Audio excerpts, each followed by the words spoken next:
আমজাদ ভাই কি লাগাইবা? আগুন আগুন আগুন সুন্দর করে ডাক্তার সইও, হ্যাট ছোয়াটা তো ভালোই হয়। ঠিক আছে, সুন্দর করে একটা মই দিয়া পরে চারা লাগাই দাও। বর্তমানে ওয়েদারটা খুব সুন্দর আছে আকাশে, বুঝছো? বৃষ্টি বাদল মনে হয় আসলেও একটু দেরিতে হইব। ওই যে উপরে আকাশে মেঘ, ঠিক আছে, আকাশে অনেক মেঘ আছে।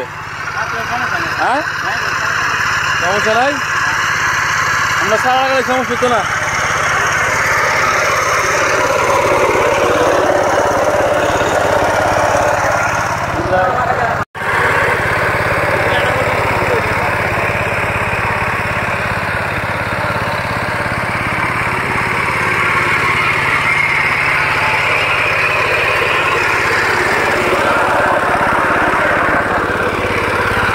I will answer. I will do it.